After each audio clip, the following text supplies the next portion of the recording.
네, 다양한 국제 뉴스를 깊이 있게 전해드리는 시간. 월든 이슈 오늘은 조윤주 외신캐스터와 함께하겠습니다. 네, 안녕하세요. 안녕하십니까? 네, 안녕하세요. 예, 캄보디아 얘기 좀 해보겠습니다. 정부 합동 대응팀이 출동을 했고 총리를 만나서 우려를 전달했고. 네. 근데 캄보디아 당국과 우리가 캄보디아 당국이 우리에게 협조를 잘 해줄 것인가? 왜냐하면 경찰도 어느 정도 협조할지 모르겠거든요. 지금 네. 상황은 어떻습니까? 일단 이제 말씀하신 것처럼 김진아 외교부 2차관이 직접 캄보디아에 가서 지금 전체적으로 상황을 챙기고 있고요. 예.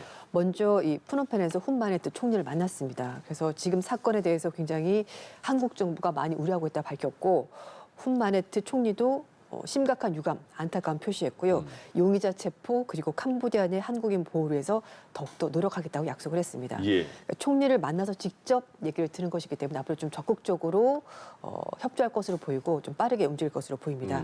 일단 캄보디아 경찰 측에서 59명을 오늘부터 추방한다고 밝혔는데요. 예. 우리 정부가 파악한 61명 중에서 이제 59명 2명 차이가 있는데 좀 전에 이제 말씀하신 것처럼 2명을 추방했기 때문에 이제 숫자가 59명으로 맞게 되는 것 같습니다. 예. 우리 정부 측에서 항공편 이제 준비를 하고 있고요. 그래서 주말까지 국내로 송환하는 것이 목표라고 하는데 경찰 측에서는 체포영장이 발부된 그러니까 예. 이제 범죄 용의자들부터 먼저 추방한다라고 밝혔습니다. 지금 캄보디아 측에서는 그 숨진 대학생 사건과 관련해서 부검, 수사 기록 그리고 여러 가지 대해서 두 나라가 형사법에서 이제 공조를 하고 예. 절차 이행 등 굉장히 신속하게 협조를 하겠다라 밝혔는데요. 근데 이 훈 마네트 총리가 한 말이 조금 적절한 말인가 싶긴 한데 왜냐하면은 예. 우리나라 김진아 외교부 2차관 만나서 한 얘기가 한국 정부의 여행 경보 상향 조정 때문에 캄보디아 투자 그리고 관광에 나쁜 영향을 미친다면서 예. 이걸 다시 하향 조정해달라라고 요청을 한 겁니다. 아, 이건 좀 그러네요. 왜냐하면 우리나라도 지금 캄보디아에 투자 많이 하고 있잖아요. 네. 그런데도 우리 국민이 이렇게 피해를 당했는데도 너무 그 자국만 생각한다는 생각이 드네요. 네, 좀 성급한 발언이 아니었나 싶긴 한데요. 예. 지금 상황이 정리된 것도 아니고 지금 수사가 지금 처음으로 진행이 되는 상황인데 그래서 김 차관이 해당 조치를 고려할 때 불가피한 결정이었다라고 입장을 밝혔고요. 예. 그러면서 상황이 나아지고 나면 그러니까 사건이 다 해결이 되면은 그 다음에 하향 조정하는 방안을 검토를 하고 있다고 밝혔고요.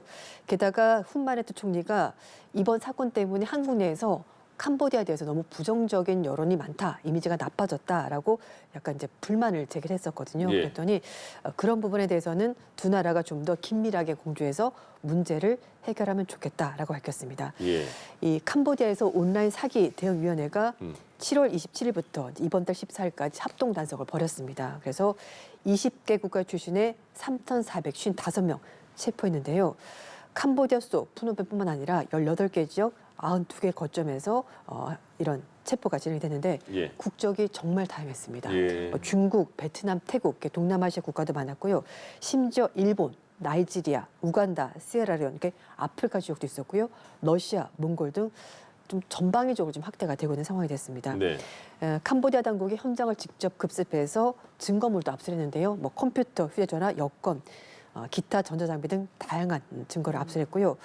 지금 체포된 외국인만 해도 2,800명이 넘는다고 합니다. 예. 근데 캄보디아 국민이 포함돼 있었는지는 정확히 밝히지 않았습니다. 그러니까 그 캄보디아 쪽에서 한국으로 추방한다는 59명이 네, 다 그 보이스피싱의 피해자만 있는 게 아니잖아요. 맞습니다. 거기는 어떤 사람들이 있는 거죠, 그럼? 이제 경찰에서 이제 발표한 것처럼 예. 체포영장이 발부된 사람이 포함돼 있기 때문에 범죄자도 포함돼 있다라고 볼 수가 있는 것이고요. 예. 이제 말씀하신 것처럼 뭐 보이스피싱이나 스캠 사기 이런 것 때문에 비자발적으로, 그러니까 사실 취업한다고 갔더니 그게 아니었던 거 아닙니까? 네. 그래서 이제 비자발적인 강압적인 상황 때문에 어쩔 수 없이 범죄를 저지른 사람까지 포함된 숫자가 59명인 것으로 알려졌습니다. 그렇군요. 예. 알겠습니다. 이번 사안에 대해서 우리 정부가 이제 막 대응을 하기 시작했는데 네. 사실 지난 5월에 이미 유엔에서 캄보디아 범죄단지 참혹한 실태에 대해서 우리 정부의 긴급 조치가 필요하다고 알려줬었다고요. 네, 맞습니다.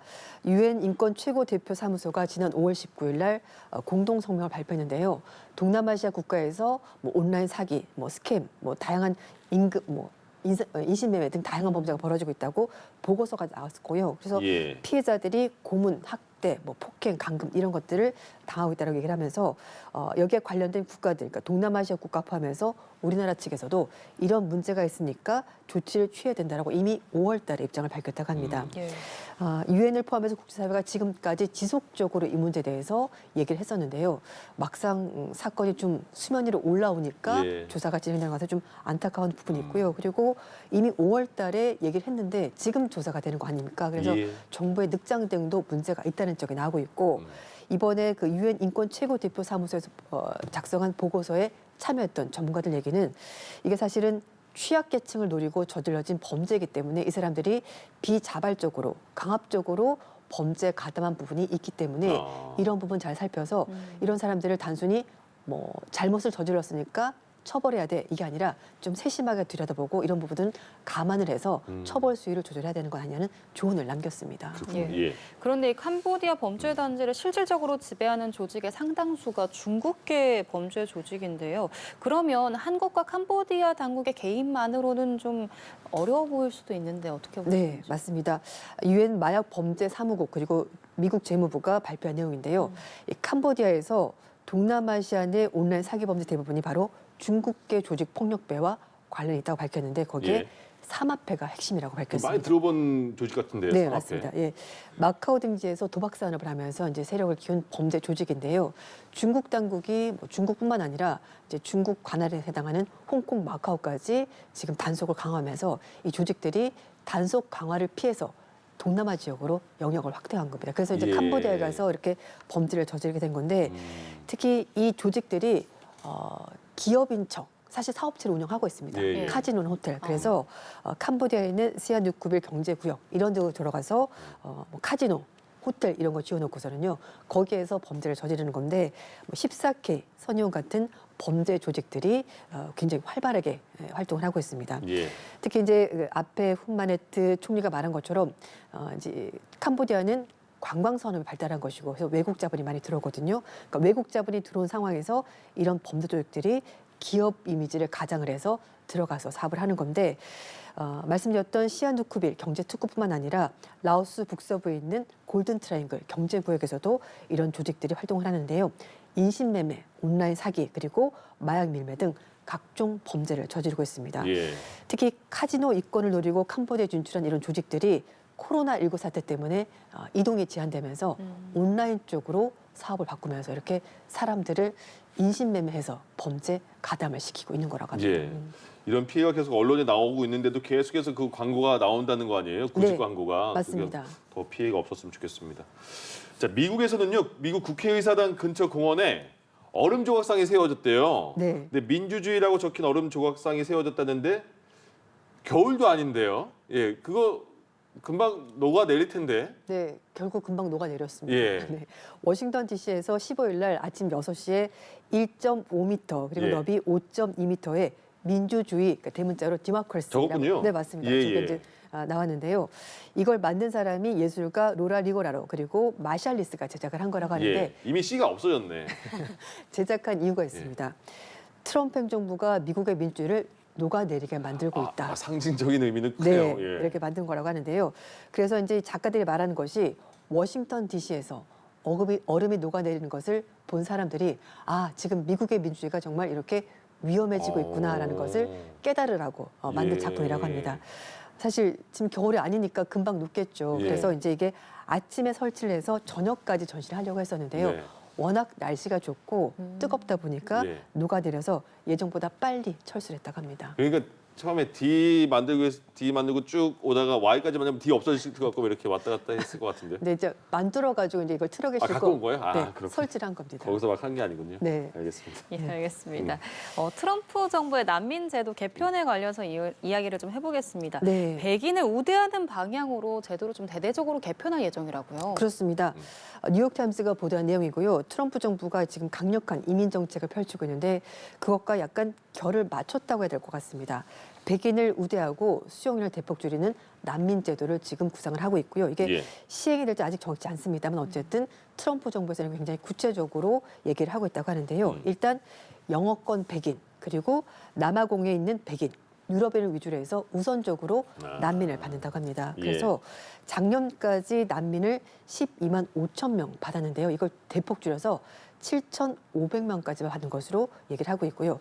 특히 이제 미국 사회에 얼마나 잘 녹아들 수 있느냐 이걸 중점적으로 본다고 하는데요. 미국의 역사와 가치 그리고 문화 규범 존중 이런 관련 교육도 이수하도록 규정을 하고 있습니다. 근데 사실 이게 좀 다른 의미로도 해석이 가능한데 특히 이제 미국 정치권에서는 그 유럽에서 포퓰리즘 정당을 옹호하는 사실 이제 백인 우월주의자, 예. 극우주의자 이런 사람들을 이제 우선적으로 받겠다는 건데 특히 제이디 벤슨 미국 부통령이 독일에 있는 극우성 정당입니다. 독일 대한당에 대해서 정부가 독일 대한당을 탄압하고 있다라면서 혹시 이쪽 사람들이 온다면은 우선적으로 받을 수가 있다라고 얘기를 한 겁니다. 예. 뭐 지난 4월달에 미 국무부 그리고 국토안보부가 이 방안을 검토를 해서 정부 측에 제안을 한 거라고 하고요. 아직 최종 확정이 된 건 아닙니다만 여러 가지 방안을 두고 정부가 지금 고려를 하고 있다고 합니다. 예. 사실 근데 전문가들은 비판의 목소리가 많습니다. 왜냐하면은 트럼프 대통령이 추구하는 미국의 모습이 어떤 것인지를 단적으로 보여주는 난민제도 개혁이라고 말하는데 사실 난민 제도를 이용하는 사람들은 사실 본국에서 뭐 탄압을 받거나 결국 살 수 없는 여러 가지 상황이 발생해서 가게 되는 건데 예. 그게 아니라 백인이라서 우선적으로 그리고 트럼프 정부와 생각하는 방향이 맞기 때문에 우선적으로 이런 식이기 때문에 이게 좀 정말 난민 제도의 본래 취지와는 다른 방향으로 가고 있다고 말하면서 예. 결국 트럼프 정부가 추구하는 강력한 이민 정책과 난민 제도가 같이 방향을 가는 것 같다는 지적이 나오고 있습니다. 또 얼음상 하나 만들어야겠네요. 그럴 것 같습니다. 예. 네. 일본에서는요. 다카이치 사나의 자민당 신임 총재가 뭐 총리가 될 수 있냐 없냐 얘기가 네. 나오지만 어쨌든 여자 아베라는 별명이 있었다면서요. 네, 그래서 그렇습니다. 야스쿠니 심사 또 참배하는 거 아니냐라는 말이 나오는데 뭐 약간 보류한 거예요? 네, 그렇습니다. 예.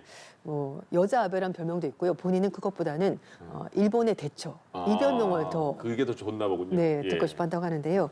17일부터 19일까지 야스쿠니 신사에서 추계대계제, 그러니까 이제 가을에 지내는 제사가 있는데요. 그때 다카이치 사나의 총재가 그 전까지는 뭐 참석을 했었고 실제로, 근데 이번에는 참석하지 않고 공물만 바치겠다라고 그랬을까요? 입장을 밝혔습니다. 예. 왜냐하면은 이번 달 말에 에이펙 정상회의가 열리고요. 네네. 세계 각국 정상들이 우리나라 부산을 오게 되는데 그때 트럼프 대통령과도 만날 기회가 있을 것으로 보입니다. 예. 그래서 굳이 다른 나라 정상들과 만나는데 뭐 소음이나 마찰 내기 싫다라는 의미에서 좀 행동을 자제하는 모습이어서 이번엔 공물만 낸다고 하는데요. 그 전까지는 실제로 야스쿠니 신사를 방문을 했었습니다. 네. 예.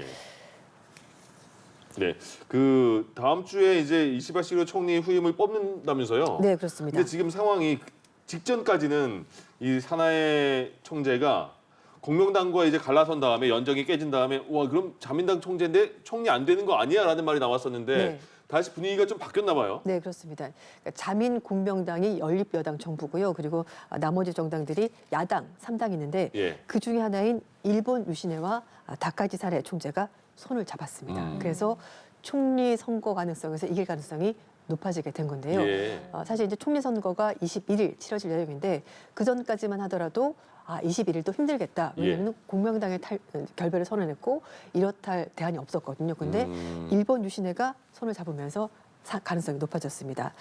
다카이치 총재가 요시무라 히로우미 일본 유시네 대표와 만났습니다. 그래서 총리 지명 선거에서 일본 유시네가 적극적으로 협력을 할 것이고 그리고 여러 가지 정책에서 협의를 해서 잘 마무리가 된다면은 일본 유시네가 다카이치 총재에게 표를 주겠다 이렇게 예. 입장을 밝힌 겁니다. 지금 야당이 3개 있습니다. 입헌 민주당, 일본 유시네, 국민민주당 이렇게 3개 정당이 있는데요. 세 정당을 다 합치면은 의석이 210석입니다. 예. 그런데 총리가 선출이 되려면은 233석이 필요한 상황인데요. 지금 자민당과 일본 유시네가 합치게 되면은 230석 가까이 표를 갖게 되거든요. 예. 그래서 아주 가능성이 높아졌습니다. 그런데 특히 두 정당은 우파 성향이기 때문에 성격도 맞고요. 그래서 예. 만약에 일이 잘 된다면은 다카이치 사나의 총재가 총리가 될 가능성이 훨씬 더 높아졌습니다. 지금 원래는 네. 야상당이 합치는 게 어떻겠느냐라는 얘기가 있었는데요. 예. 말씀드린 것처럼 야당들도 정책이나 성향이 다르기 때문에 예. 3당이 합쳐지는 건 좀 힘들다라는 얘기가 있었고 결국은 약간 우파 성향의 정당이 같이 합쳐지면서 이번에 또 총재 선거가 좀 가능성이 높아지게 됐습니다. 다카이치 총재가 총리가 되고 나서 경주 에이펙이 올 수 있는지도 궁금해지는 상황이네요. 네, 맞습니다. 예, 네. 알겠습니다. 그리고 요즘에 나도 좀 미리 사둘 걸 하는 네. 게 있습니다. 어떤 네. 게 있는지 아세요? 뭐 사고 싶어도 뭐 가진 게 없어서 뭐 살 수가 없어요. 네. 요즘에 금값이 뛰고 네. 있어서 미리 그거 사둘 더못 거라는 사겠는데. 그런 생각이 드는데요. 이런 금값 폭등에 요즘 특히 이탈리아의 자산 정책이 주목받고 있다고요? 네. 사실 요즘은 투자의 시대입니다. 예. 다 오르지 않습니까? 주식 오르고 부동산 올랐고 금 오르고 금 비트코인 좀 사셨나 본데요? 주식 좀 샀습니다. 부럽습니다. 아니 많이 산 건 아니고 적립식으로 예. 조금씩 이렇게 사고 네. 있는데요.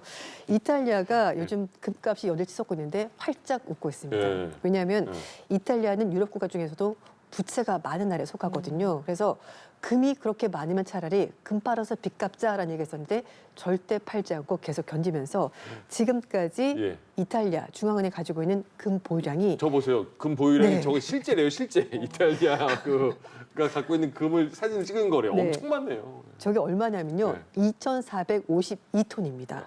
세계 3위 금 보유량이고요. 어. 금액으로 따지자면은 425조 원입니다. 예. 네, 그래서 사실 뭐 이탈리아가 여러 차례 국가 위기 부도도 있었고 네. 위기가 많았는데 그때마다 흔들리지 않고 예. 끝까지 가져가면서 이렇게 활짝 웃게 됐다고 하는데요. 예. 투자는 다 마찬가지인 것 같습니다. 예. 중간에 뭐 올랐다 빠졌다 여러 가지 우여곡절 많지 않습니까? 근데 네. 안 팔면 됩니다. 예. 끝까지 가져가면 이렇게 열매를 얻을 수 있는 것 같습니다. 지금 캐스터님도 열매를 지금 먹고 계시잖아요. 예. 겨자 씨 정도. 알겠습니다. 네. 최근에 은중과 상년 드라마 많이 보시는 것 같은데 거기에 네. 이제 드라마 속에서 주인공이 시한부 선고를 받고 안락사를 선택을 했잖아요. 네. 그 안락사를 공식 허용하는 국가가 많지 않은데 네. 우루과이가 허용을 했나 봐요. 네, 뭐 미국은 일부 주에서 하고 있고요. 네. 호주 그리고 뭐 벨기에, 룩셈부르크, 스위스, 네덜란드 이런 나라들이 하고 있는데요. 예. 이번에 남미 국가 중에서 우루과이가 안락사를 공식적으로 허용을 했습니다. 해당 법안은 작년 8월 달에 이제 압도적인 표차를 하원에서 이미 통과가 됐고요. 이제 예. 이번에 조만간에 시행에 들어간다고 하는데 일단 정신적으로 건강한 환자를 대상으로 해서 의료 전문가가 안락사를 시행할 수가 있습니다. 근데 사실 다른 나라들은 이분이 이제 얼마 못 삽니다. 그러게요. 얼마 남았습니다라고 이렇게 확정을 받은 환자들만 안락사가 가능한데요. 예. 우루과이는 그렇지가 않습니다. 이런 거 없더라도 가능하게 될 것이고 그리고 견딜 수 없는 고통으로 불치병을 겪고 있다 이런 환자들만 하는 것이 아니라 이제 이렇게 자신이 원한다면은 안락사가 가능하게 되는데 예. 중남미 국가는 사실 카톨릭 신자가 많기 때문에 안락사, 낙태, 뭐 조력사마 이런 것들이 굉장히 엄격하게 통제가 되고 있는데 예. 그 중에서 우루과이가 좀 개방적인 문화라서 이번에 남미 국가 중에서 우루과이가 안락사를 허용하게 된 거라고 합니다. 예, 알겠습니다. 월드니쇼 오늘 조윤주 외신캐스터와 함께했습니다. 고맙습니다. 고맙습니다. 감사합니다.